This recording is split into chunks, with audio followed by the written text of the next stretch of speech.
Happy Longhorn Friday, everybody. Welcome back to the Horn Takes podcast, your very rough around the edges Texas sports talk destination. I'm your host, Sean Redfern. It's Prediction Friday. It's the most glorious day of the week. Means we've got football tomorrow.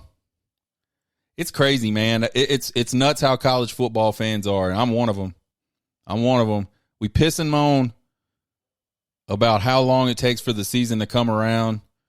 Then we pray for Saturday every single week. And then we wake up at some point in November, late October, and we go, holy shit, where has the football season gone? Why is it almost over? 4 more regular season games. Possibly a Big 12 championship game for the Texas Longhorns. And then from there, who knows? I think we're kind of set up for a wild finish in college football this year. There's going to be a lot of arguing for sure. Who deserves to be where, who doesn't. For those Texas Longhorns, it's time to finish. Time to finish. We'll do our Trace Otra games today. We'll have 4 keys and a prediction for the Kansas State game this Saturday. And then we got some random sports thoughts. We're changing it from random college football thoughts because we're starting up basketball season here pretty quick. The baseball teams are doing some fall stuff. Pretty excited about that. Super excited about baseball, man. I love me some college baseball. Check us out on Twitter, TikTok, and YouTube at Horn Takes. You can listen to the podcast at horntakespodcast.buzzsprout.com, or you can find it anywhere you listen to podcasts. Trace Otra games, week 10. A lot of really cool games this week. A lot of games, like I like to look for the ranked versus ranked or you know, maybe some types of games where I feel like the game is going to be exciting or close or, you know, maybe some rivalry type stuff. And there's a whole lot of that stuff this week. So it's kind of hard to narrow down which 3 games I was going to choose this week. We've been perfect the last 2 weeks. We're putting our perfect last 2 weeks on the line this week. And I think I picked some games that are I think all 3 of them are kind of toss-ups, to be perfectly honest. I don't think there's a single gimme on Trace Otra games this week. I would not be surprised if we had our first 0-3 week on Trace Otra games. That's how tough these are to pick. First game up, Texas A&M at number 10, Ole Miss. 11 a.m. kick on ESPN. Ole Miss, at the time of this writing, was a 3-point favorite. You guys know how lines change late. This game's interesting to me because you look at Ole Miss, they're really good offensively. They're okay defensively, and maybe okay is a stretch. But that Aggie defensive line is just absolutely, I mean, they're pretty good, folks. Like, let's just call it what it is. That group is filled with talent. I mean, I think you look at it like some of the only talent that A&M has had pan out off of that really, really big recruiting class and the recruiting classes before that is some of this ridiculous defensive talent they were able to stack up on the defensive line especially. I just wonder about the offense. You know, can Max Johnson make enough plays? Can that running game get enough going to kind of win a shootout against Ole Miss? I think if you're Lane Kiffin and Ole Miss, this is the type of late season SEC game you kind of have to win. I know A&M's not having the greatest season, but they're a formidable foe. And I think if you're Lane Kiffin, you're Ole Miss, this is the type of game you got to win to kind of take the next step as a program. Couldn't get over the Bama hump, but they're still sitting in a good position. For them, they got to figure out a way to win this game at home. And then I think you look at the other side. For Jimbo Fisher, you know, I think you got to start asking the question, could this be the beginning of the end for Jimbo Fisher's tenure in Aggieville? Like, is a loss like this on the road to a really, you know, Ole Miss is top 10 team. So, you know, just looking at it on the surface, not that big a deal. But have the Aggie fans finally started having enough? Has there been enough talk by the Aggie fans? Which, let's just be honest, most of them are not important enough to garner any sort of reaction by the regents or the athletic department. but some of them probably are. Have enough of those folks started getting chippy enough and chirpy enough that a loss here might just spell the end for Jimbo Fisher. The seat's already hot. I know a lot of Aggie fans. Well, I don't know a lot of Aggie fans, but I've seen a lot of Aggie fans on the line, on the interwebs. They're upset with the way things are going. They don't understand how you can stack that much talent and not win some games. And then I think, you dropped a 3-3 in conference on Saturday. Looking at the rest of their SEC schedule, they got Mississippi State and they got LSU. So I think the best you can hope for if you dropped a 3-3 this weekend is a 500 season in the SEC West. And I think for the money they're paying Jimbo Fisher, I don't think that's good enough for Aggie fans. I think this game's going to be a close game. I think the home field for Ole Miss is just going to be a little too much, and that offense is going to do just enough, just enough more than what the A&M offense can do to get this one done. I like Ole Miss 27-23 over Texas A&M. Next game up, number 9, Oklahoma at number 22, Oklahoma State. This is a 2:30 p.m. kick on ABC. Oklahoma's 6-point favorite. I'm a little bit surprised to see them as a 6-point favorite. I know they're talented. And I know Oklahoma State had some early season struggles. But that seems like a lot to lay in a game like Bedlam. And this may be the last Bedlam game ever. So I think it's going to be Bedlam. Looking at this OU team, came out of the chute gunning, man, scoring a lot of points, not giving up a lot of points. They did have a little sort of what you would call a struggle game against Cincinnati. Then they bring all that momentum into the Red River Shootout, find a way to get it done in the Red River Shootout. But since then, they've kind of struggled. They took on University of Central Florida at home, and that was a game they could have easily lost. Got a defensive stop at the end of the game on a 2-point conversion that kind of sealed the deal for that one. And then they go on the road to KU and struggled mightily and ended up losing that game. So they haven't played great since the Red River Shootout. And I think you look at this Oklahoma State team, they've kind of done the opposite thing. They came out of the chute struggling a little bit. And now they've kind of bounced back pretty well from those early season losses to Alabama State and Iowa State. They beat K-State, beat KU in back-to-back weeks. Neither one of those teams is a pushover team at all. This is a game where both of these teams, late in the season, control their own destiny. Both 4-1 in the Big 12. Just win and you're in. And then I think you got to look at Oklahoma State and their running game. Ollie Gordon leads the nation in rushing. And folks, it's not like he's been like killing it all season long. This has kind of been a more recent thing where they've just found something in the running game and they're just flat running over the top of people.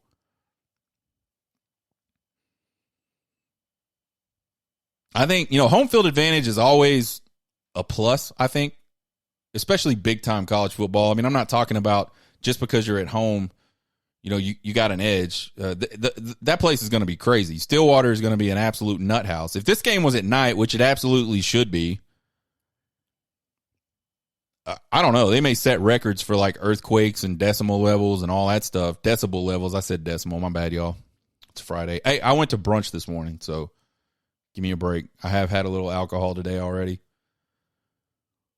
But yeah, man, I think the home field is big for Oklahoma State in this game.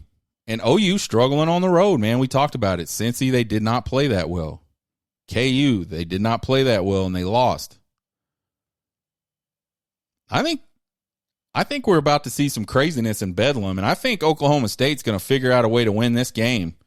Get the upset over Oklahoma 33-31. Number 14, LSU at number 8, Alabama. This is a 6:45 p.m. kick on CBS. Kind of a rare night game on CBS. At the time of this writing, Bama was a 3-point favorite. For Jaden Daniels, this is a huge opportunity to sort of solidify himself as a Heisman finalist. I think I mean, the LSU fans have been pretty petulant about this all season, how he's not the number one guy. Like every time a graph comes out with some statistics or some odds about who's going to win the Heisman, they always lose their shit because Jaden Daniels isn't the number one guy. Just get to New York. Just keep playing. Like, he can't do anything about the past. All he can do is something about the future. And I think going into Tuscaloosa, having a big game against Alabama and figuring out a way to get LSU out of there with a win, that'd be a pretty defining moment for a guy that statistically is probably a shoe-in as a Heisman final. I mean, I think to keep him out of New York in December, like, he would just have to have some sort of epic meltdown type game. His statistics are that good. And even then, like, who do you move up? I don't know. It's going to be interesting these last few weeks if you're thinking about just the Heisman. There's a lot of big games coming up for a lot of these guys that are sort of in contention for this. It's going to be interesting to see how all that plays out. The other thing, you win this game, LSU, and you're possibly sitting at top alone in the SEC West. A&M gets an upset over Ole Miss. You get the upset over Bama. You're sitting alone. SEC West, once again, with games at A&M or games with A&M. And I don't know who LSU's other opponent is in the SEC play the rest of this year, but so it's a huge opportunity for LSU. Meanwhile, you got the worst Alabama team in the last 15 years, and folks that are just listening, I am air quoting and being very condescending and very sarcastic because I am so tired of seeing that. It's all over the internet. This is the worst Alabama team in the last 15 years. Well, if that's the truth, they're quietly sitting at 7-1, and they're in great shape to return to the SEC championship game if they win on Saturday. I know they still have the Iron Bowl, but Auburn's terrible.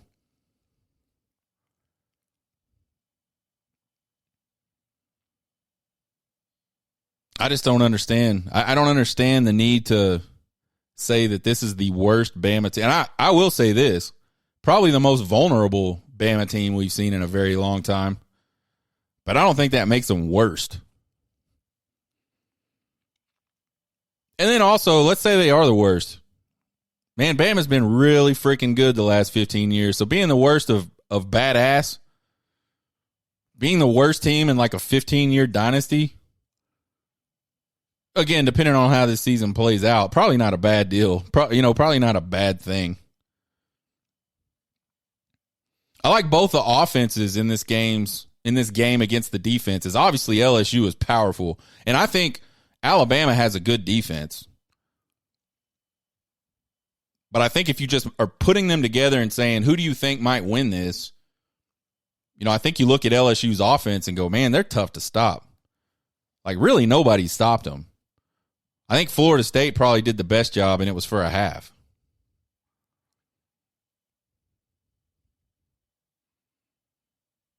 And then you flip it around. LSU's struggled on defense. The games they've lost is because they couldn't stop anybody. They've almost lost some games where they couldn't stop any. I mean, Arkansas scored 31 points against LSU. Arkansas is ass.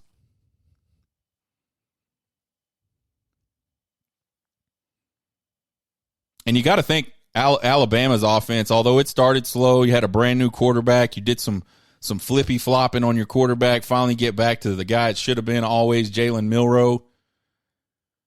He's had some time to play some games. And the interesting thing about Jalen Milroe and this Alabama offense, they're not scoring a ton. I think they average right around 30 points a game. But their defense is so good, and they make these big plays. They've got big play ability. And they would have scored a lot more points this season had they not shot themselves in the foot a whole lot. So to me, I think whichever defense can make a few key plays in this game is the team that's going to win. I mean, I can see this being kind of like a pretty close throughout, back and forth type of deal. One of one of your old-fashioned SEC slugfest type games that people always romance and talk about. I guess romanticize.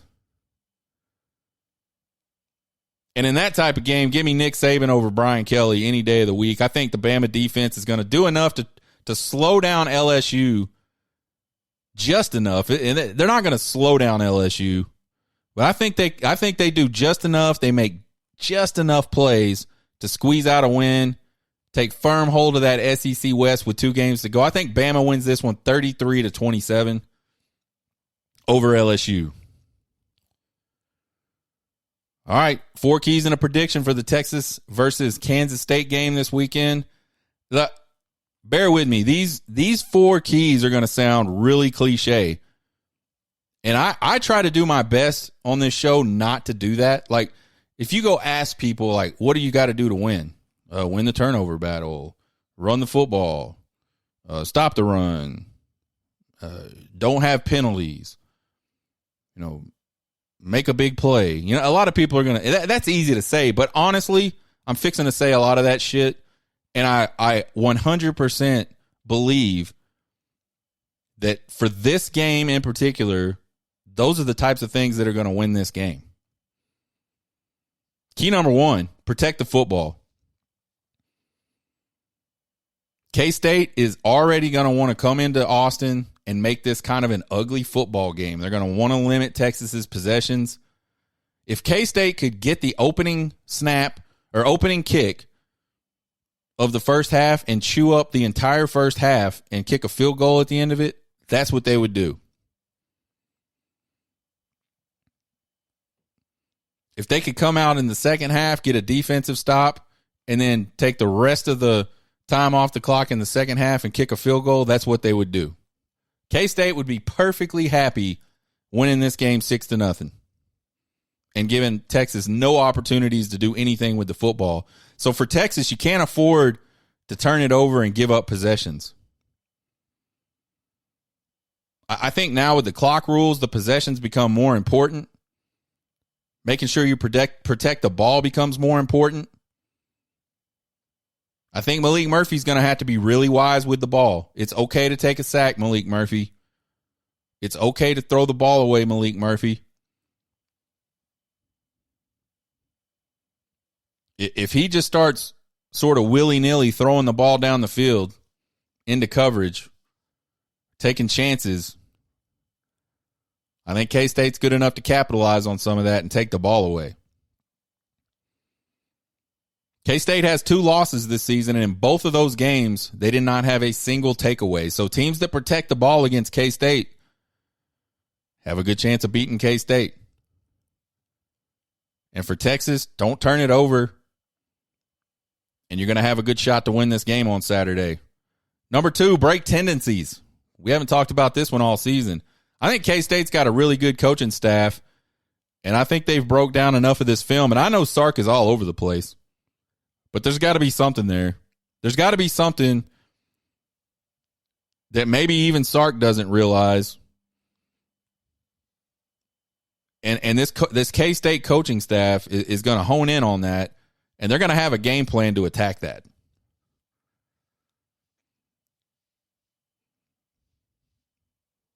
So I think if you're Texas, maybe run the ball on first down. Maybe come out and run the ball at the beginning of the game versus throwing the ball. Maybe. I highly doubt that's going to happen. But I do think we'll see a few wrinkles out of Steve Sarkisian. I think he understands that this is an important game. You look at the rest of the schedule. At least on paper, this one seems like the toughest game left on the schedule. Defending Big 12 champs. Hell of a coaching staff. They're just good at what they do. And it's making games ugly. And it's just pounding you over and over again until you just kind of don't want anymore. That's what K-State does. That's kind of what they've always done. Maybe take some points and kick a field goal. That would break tendencies. So I think for Sark not being predictable in this game and not being at a disadvantage because you're trying to do what you want to do versus let's take what the defense is actually giving us. Let's do something that we wouldn't normally do here because we think they know that that's what we want to do here. I think something like that could create one big play, and I think this is the type of game where one big play might be the difference in the game. Number 3, stop the run. Again, I know it's cliche, but K-State is one of the best running teams in the country. I think if you can take that away from them, they get uncomfortable. A lot of their runs are QB designed runs. That to me, that's when they're at their best. I don't know what it is about K-State and their quarterback running game, and it's been like this. Man, it's been like this for a long time. It is just deadly. So I think if you can slow all that down, maybe get them behind a little bit and force them to pass, I don't think they want to do that. I'm not saying K-State can't throw the ball. I don't think that's what they want to do, and I don't think it's their bread and butter. And I think if you're any opposing team against Kansas State, you're much more comfortable if you have shut down the run and put them in a position where they got to pass now. And I think that's a good opportunity to create more turnovers. And again, you create more turnovers, you take possessions away from the other team. That is important in the game of football. Number 4, Texas has got to be the storm and stay the storm. We've been kind of talking about being the storm all year long. What I originally was referring to about being the storm was, going into a hostile environment. I think we talked about this for the very first time as Texas was headed into Tuscaloosa to play Alabama early in the season. You don't want to go in and weather the storm in a game. You want to go in and be the storm. So for the first, there's always seems in these big type matchups, there's always like some chaos that goes on early in these games. You want to be the team that's creating all that chaos. Go look at the Red River Shootout. The beginning of that game was ridiculous. And it was all Oklahoma being the storm. They took the ball in the second play of the game. They went and scored a touchdown. They took the ball again down at the goal line. Granted, Texas did ended up getting a block punt for a touchdown there. But point being, Oklahoma was clearly more chaotic and more disruptive early in that game than Texas was. Once the two teams kind of settled down and got past that point in the game, it was a really even football game the rest of the game. So I think there's a huge opportunity to come in and be chaotic and be the storm early and separate yourself from the other team. Now I think you got to talk about how do we continue doing that? Because we haven't really seen Texas do that this season. We haven't really seen Texas come in, start fast, stay fast all season long. And if you're going to be a championship caliber type team, you got to figure that out. You call it what you want. It all gas, no brakes, be the storm, stay the storm, whatever silly thing you can come up with. Like, they got to figure out how to actually do that more consistently. I mean, to me, that just shows that you're prepared, you're confident when you can start a game that you know the other team's going to be jacked up for. And you just come in and put them to bed, like, immediately. You take all that energy and just throw it right back at them.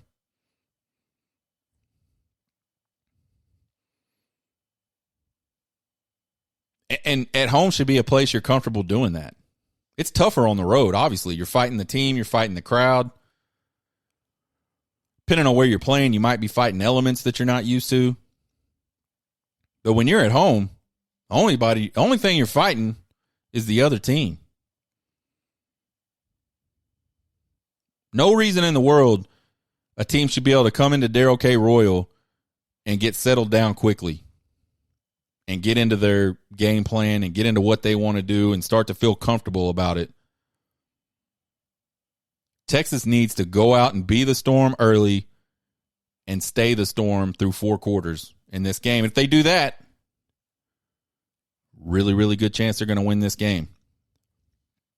Prediction time. Obviously, this is a huge game for both teams. Conference championship race is on the line. For Texas, there's an outside shot at a college football playoff berth still on the line. I think Texas has beaten better opponents than K-State is. They went on the road. They beat Alabama. They almost pulled one out against Oklahoma. I think both those teams are better than this K-State team. But K-State is a tough out, and they're playing really well at these last few games. We talked about it on the show Thursday. 9 quarters since they've given up a touchdown. Texas is a way more talented team, but they're banged up in a lot of key positions. Quinn Ewers out. Ethan Burke, defensive lineman, out. Jaden Catalon, safety, out. And that's just the guys that are out. There's a lot of other guys that are nicked up, banged up. I think ultimately this is a less talented K-State team than the one that won the Big 12 last season and the one that Texas went on the road to beat in Manhattan. And this is a much better, much more experienced Texas team than that team that went up to Manhattan and beat K-State last season. There's 4 games left. Everything for Texas is right there for the taking. It's right there in front of them. It's time for this program to take the next big step in their sort of evolution to what they want to be, which is a contender every single year. It's time for them to step up and finish. They start finishing on Saturday. It's year 3 of the Sark era. The cupboard is full with talent. You don't need anybody's help, Texas. All you got to do is go finish and go win. I think Texas is going to make that step on Saturday. The Horn Takes podcast score predictor says Texas wins this game 30-20. And I was really surprised to see that.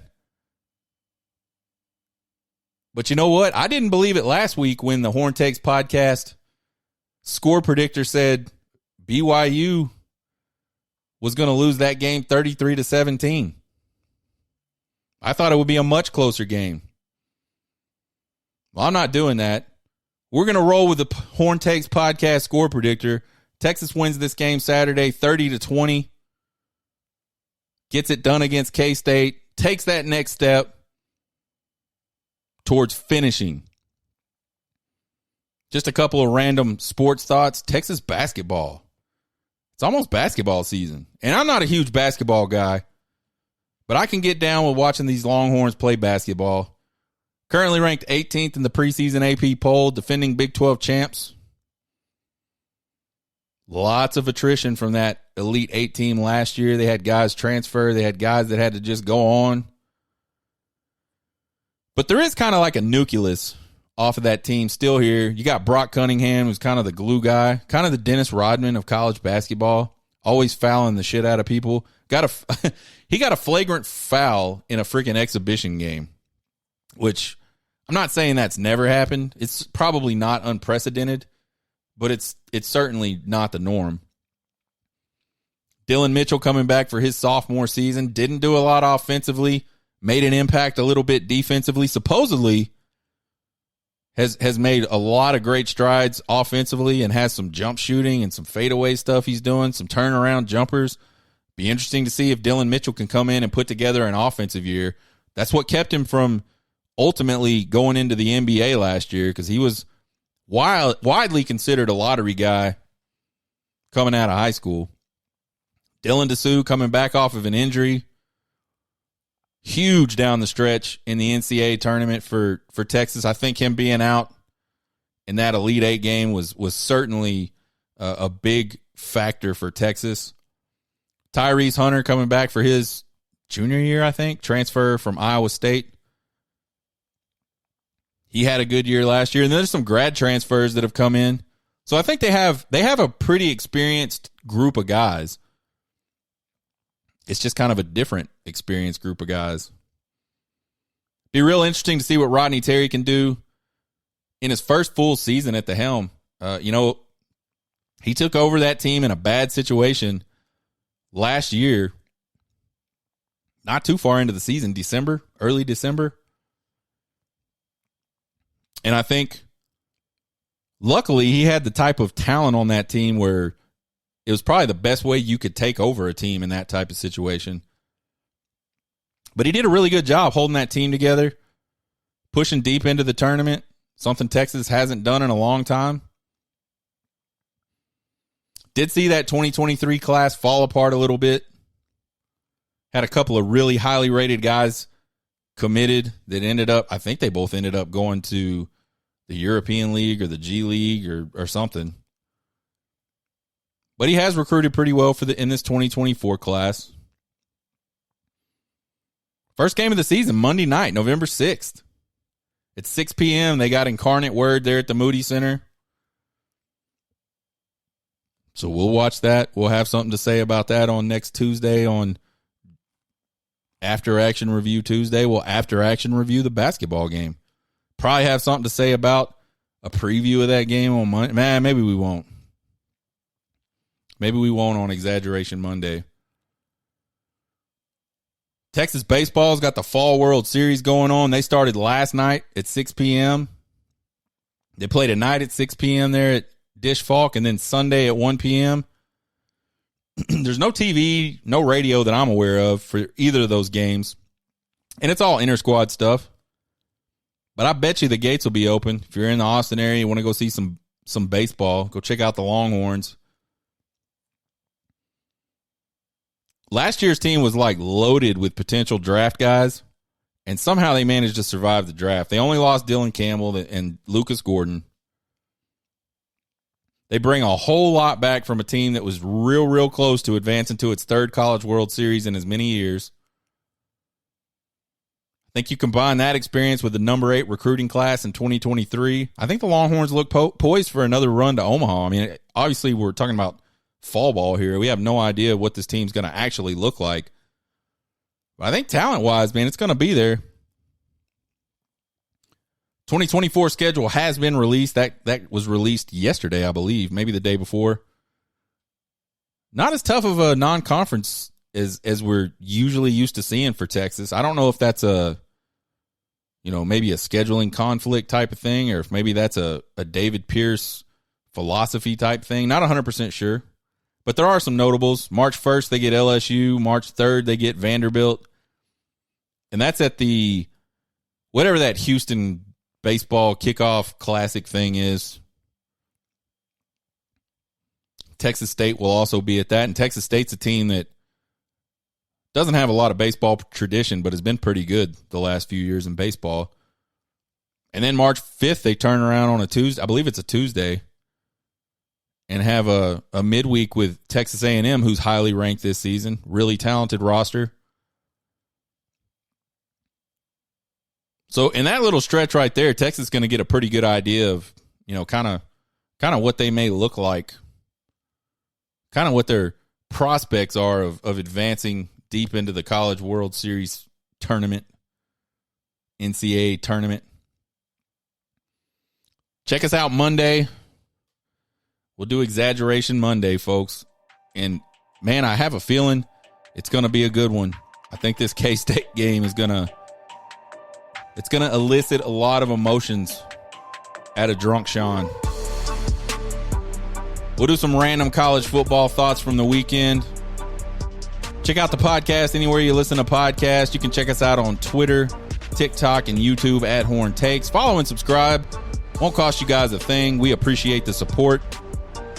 Email me at horntakespodcast@gmail.com with all your questions, comments, concerns, and criticisms. I love them all. You guys have a good Longhorn Friday, a good weekend. Hook 'em, Texas. Let's go beat those Kansas State Wildcats. You guys get hooked.